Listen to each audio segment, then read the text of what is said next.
Vamos falar de investimentos, então vamos trazer para vocês aqui mais uma empresa para que a gente possa conhecer da sua história, da sua trajetória e principalmente da sua situação econômica e financeira. E vamos trazer aqui para vocês mais uma novata, mais uma empresa que fez seu IPO agora nesse ano de 2021. Então você que já está investindo em ações ou pretende investir em ações, então o fundamental o que é? É a gente sempre estar atento aí às empresas que já existem e às empresas que estão surgindo, ver aquelas empresas que têm potencialidade, que podem lhe trazer grandes retornos, e aí para você poder decidir seus investimentos de forma bastante consciente.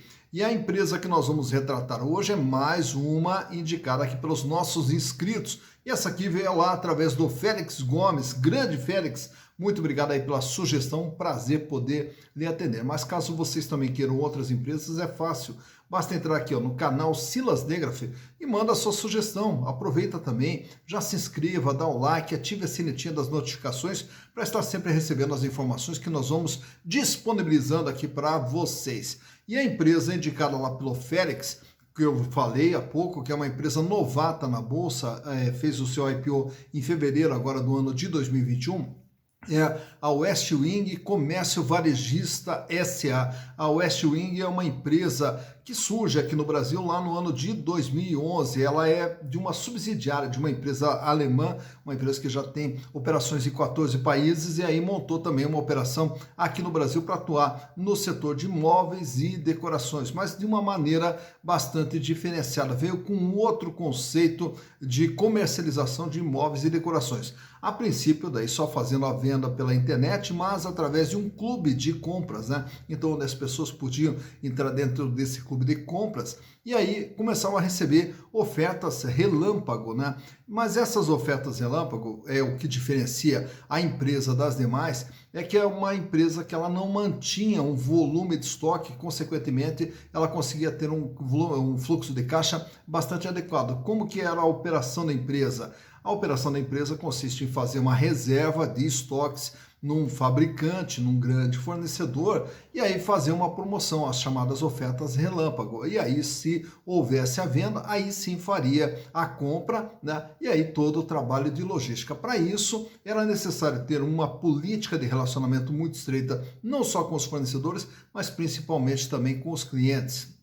E aí, naturalmente, a chave da questão era justamente fazer a operação logística de todas essas operações que ela iria desenvolver, né? Mas aí na sequência resolveram também ampliar e sair do e-commerce, só que o e-commerce deles também era um e-commerce com a chamada curadoria, né? Então contando toda uma história, criando toda uma ambientação para que as pessoas pudessem comprar os seus produtos. Mas daí na sequência resolveram partir também para lojas físicas, para poder ampliar ainda mais a participação da empresa, daí saiu da internet para ir para a loja de tijolo e cimento, né, para ir para a rua, né, e aí começaram o processo de abertura de lojas também. Mas daí na sequência, lá no ano de 2018, a operação global dela resolveu sair do Brasil. E aí o controlador da empresa, que era o Andres Mutchler, ele junto com o fundo de investimento Axon, acabaram comprando a participação dessa empresa alemã e eles ficaram com a operação aqui dentro do Brasil. E aí começaram já todo o processo de reestruturação, ampliar também o mix de produtos das lojas, para preparar a empresa para um crescimento. E aí, tanto é que no ano de 2021 fizeram o IPO, transformaram-se em sociedade anônima de capital aberto e hoje tem suas ações negociadas na bolsa também.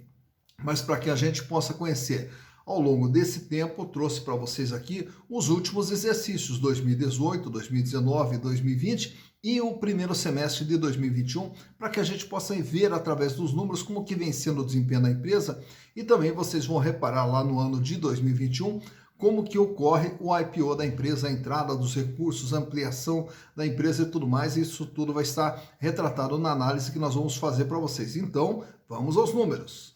Bem, e aqui estamos com as demonstrações contábeis da Westwing Comércio Varejista S.A. e, para tanto, eu trouxe para vocês que os exercícios 2018, 2019 e 2020, até para acompanhar como que a empresa vinha antes do IPO, e aí trouxe também aqui o primeiro semestre de 2021, as informações mais recentes da companhia, inclusive com a entrada do IPO nesse primeiro semestre de 2021. Então, com base nesses números, a gente já consegue ter uma ideia bem interessante de como que vem sendo o desempenho da empresa, e aí, naturalmente, que vamos acompanhar daqui para frente como que será depois do IPO.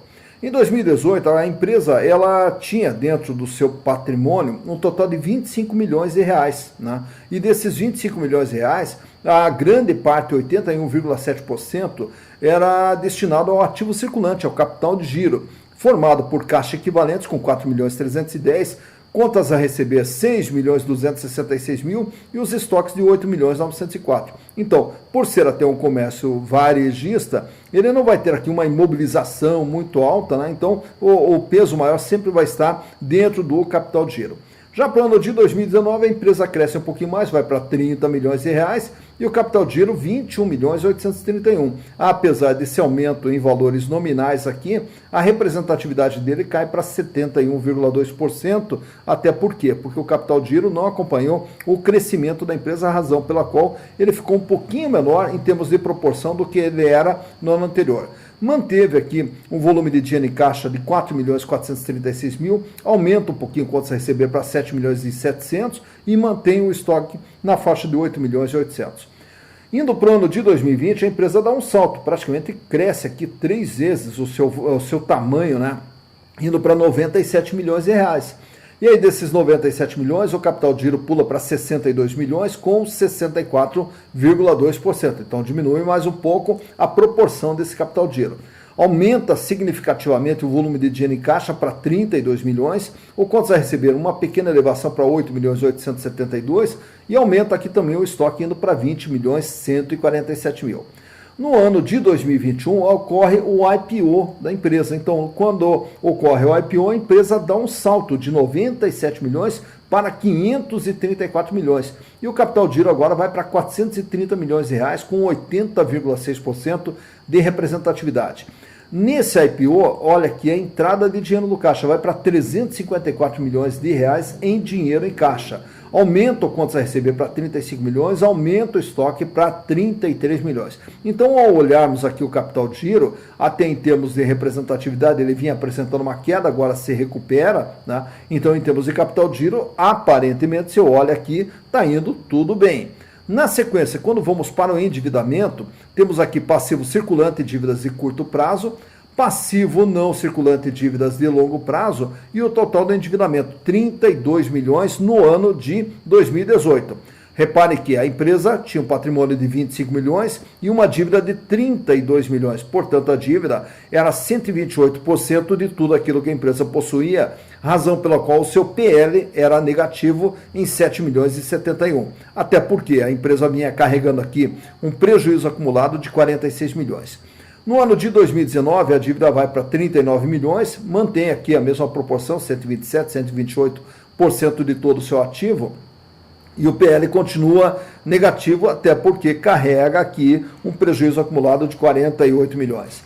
Indo para o ano de 2020, quando a gente olhou aqui que a empresa cresceu 3 vezes o seu tamanho, mas esse crescimento ele ocorre aonde? Aqui, ó, dívidas de curto prazo, que de 34 pula para 81 milhões, e as dívidas de longo prazo, uma pequena elevação aqui para 11 milhões 672, e a dívida total de 93 milhões. A partir de agora, a empresa passa a ter um PL positivo, pequeno, porém passa a ter um PL positivo. Carrega ainda dentro de si aqui uma reserva de lucro que está negativa, então são os prejuízos acumulados.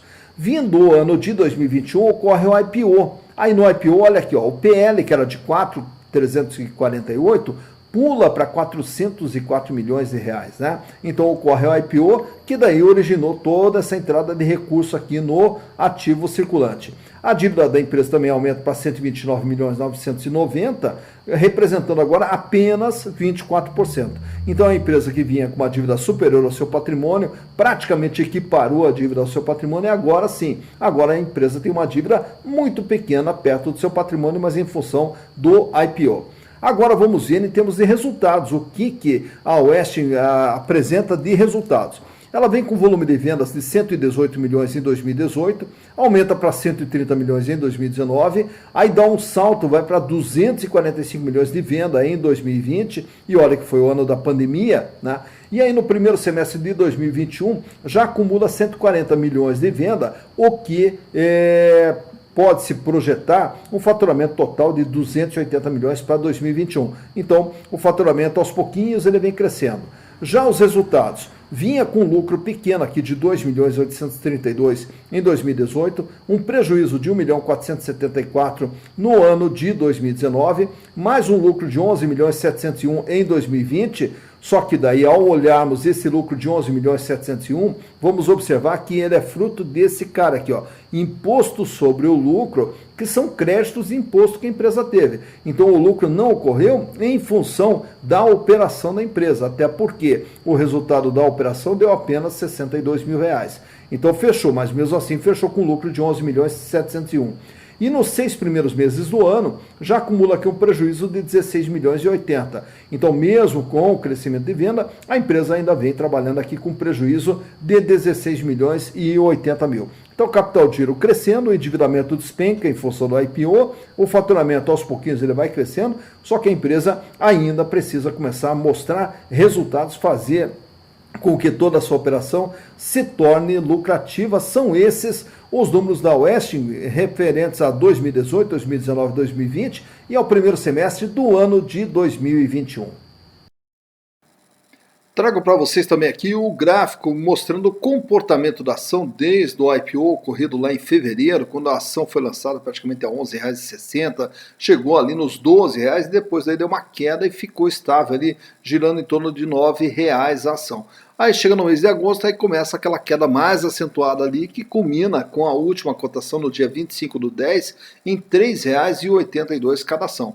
Lembrando que o valor patrimonial da ação é R$ 3,66, portanto o valor patrimonial está praticamente coladinho ali no mesmo valor também do valor patrimonial em R$ 3,66. Né? Então por aí dá para ver a queda que a ação teve ao longo deste ano. Tá então, mais uma empresa analisada, Westwing Comércio Varejista S.A. Agora você já conheceu um pouquinho da empresa, já sabe o que é a empresa, já sabe como que é o modelo de negócio da empresa e da onde que ela surgiu e para onde que ela está pretendendo ir e, consequentemente, também você conheceu aqui os números apresentados pela empresa. E todas essas informações, elas são fundamentais para quem pretende investir em ações ou já está investindo em ações, porque o fundamental é a gente fazer investimento de forma consciente, saber onde que você está aplicando, saber calcular os riscos envolvidos na operação e também a potencialidade de ganhos que esse investimento pode lhe proporcionar. Mas para você ter essa consciência na hora de fazer o seu investimento, tem que ter o conhecimento a respeito da empresa, principalmente como que ela está financeiramente, como que está o seu nível de endividamento e finalmente saber se a empresa é lucrativa ou se não é lucrativa, se vale a pena, se ela vai dar retorno ou não, né? Claro que nós temos diversas outras variáveis envolvidas também na operação, mas pelo menos essas variáveis, essas aí a gente tem que levar em consideração na hora de fazer o investimento, porque fazer investimento é você ir juntando, fazer seu patrimônio para lá na frente você poder ter uma vida cada vez melhor e uma vida cada vez mais digna, e é isso que nós desejamos para vocês e é para isso que nós passamos todas essas informações. Então, dito isso, bons investimentos para vocês.